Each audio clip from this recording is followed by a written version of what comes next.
One summer night when I was around 5 years old, my sister, who was 8 at the time, and I awoke to hear through our open bedroom window my parents yelling loudly on the back patio. This was not a common occurrence, and when they did fight, it was not typically anywhere that there was a chance of us hearing. But this sort of thing did happen from time to time, and though the situation was mildly unusual, we shrugged it off, shut the window, and went back to sleep. We promptly forgot about the ordeal. It wasn't until years later we learned the truth about the yelling. As a young adult, I overheard my mother explaining the situation to a family member in another room. I'm a little fuzzy on the details as this all occurred long ago, but this is the gist of it. Apparently, at some point in the night after my sister and I went to bed, my parents received an unusual phone call from someone using an electronic interpreter, the same type of technology a person who is deaf might use to make calls and communicate over the phone. I'm unsure how this technology works exactly, so please excuse my lack of knowledge on this subject. Understandably, my parents were a little surprised because we didn't know anyone who would use this service to contact us, but either way, they accepted the call. I'm not sure how the person on the other line introduced themselves or if they even did at all, but they knew the full names of everyone in my family, which was immediately very creepy and alarming. The conversation began to escalate as the person on the other end of the phone very specifically explained what our house looked like and told my parents they were hiding somewhere in our backyard, which was large, dark and full of all kinds of plants and trees that made it very hard to see. There were too many places to look, and at this point the tormentor made it clear that they had intentions of entering our home and dismembering my sister and I. At this point, understandably, they were beginning to become frantic. There was a chance that nobody was out there and this was just some kind of cruel joke, but that notion was not worth the risk of believing. My father questioned them, asking if they were really where they said they were. What were my parents doing at that very moment? What were they wearing? And just like that, this infection of a human on the other end of the line explained exactly what my father was doing, which was waving his middle finger in the air. Exactly what they were wearing, where certain things were on our patio. The expression on my mum's face, every detail. My dad, a rough guy with a heart of gold, charged into the night ready to kill any person he encountered. Neither of my parents had cell phones.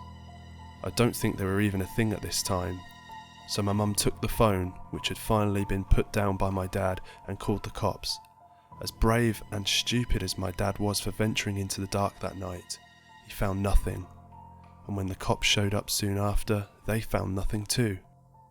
The police were not able to trace the call because of the electronic interpreter, which they said was a common device used by people trying to anonymously harass others over the phone. Nothing ever came of this incident, and as I said, I was not told about it until at least a decade after it happened. Was this the work of a former friend, enemy, trying to play some kind of cruel joke? Was there an actual murderer in my backyard?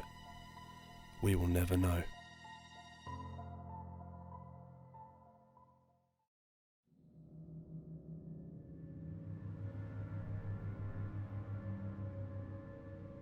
A few months ago, my parents decided to go on a little holiday for 2 days over the weekend.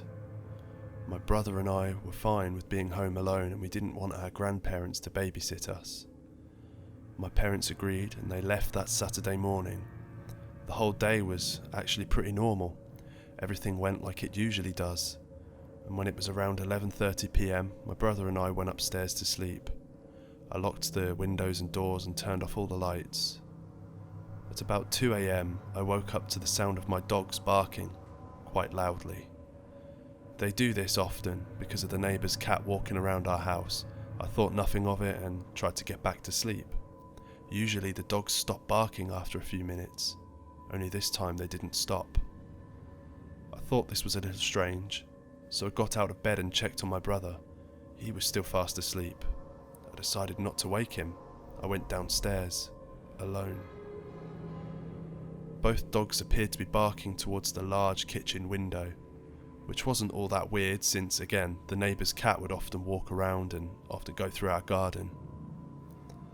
I I turned the kitchen light on and proceeded to walk around the kitchen to see if there was something off. Everything seemed fine. I then checked to see if perhaps my dogs were in pain or, something like that, but they weren't. I took a look outside to see if the cat was walking around, but the cat was nowhere to be seen. I felt very uneasy. I didn't feel like sleeping anymore, so I decided to sit at the dinner table to watch some YouTube and chill out a bit. After around 10 minutes, I started to feel a little uneasy again, and I had this weird feeling of being watched from the window. I decided it was better to shut out the lights and go back upstairs. Because I didn't feel safe, I grabbed a kitchen knife to protect myself. I wasn't sure if it was just my paranoia or if I was genuinely being watched. When I got back upstairs, I checked on my brother again. He was still sleeping, safe and sound. I sat down in the hallway so I could hear what was happening downstairs. And after a short while, my dog started barking again. At this point, I was so freaked out, I was almost crying. I decided to call the police and then walk downstairs. The police told me they would be here in around 15 minutes. I walked downstairs as silently as I could. I stood in our downstairs hallway, noticing the light by our front door was on, and this usually only goes on when people walk by. But in my naivety, I shrugged it off as being the neighbour's cat. Well, at least that's what I wanted to believe. I went back into the kitchen. My dogs were still barking. I turned on the lights and sat down again. Not a minute after I sat down, I noticed movement in our garden behind the large window. I just froze. I couldn't move. My dogs, still barking like crazy, could obviously see this movement too. A pretty large person was slowly moving towards the door. I still had the knife in hand, but I'm 15 and petite. The person looked a lot larger than me. There was no way I could overpower him. He had to have seen me, because he started moving faster towards the door. Fortunately, at this point the police arrived. They knocked on the front door and I sprinted towards that door as fast as my legs could carry me. I let them in. The police investigated, but could find no trace of the man. He was gone.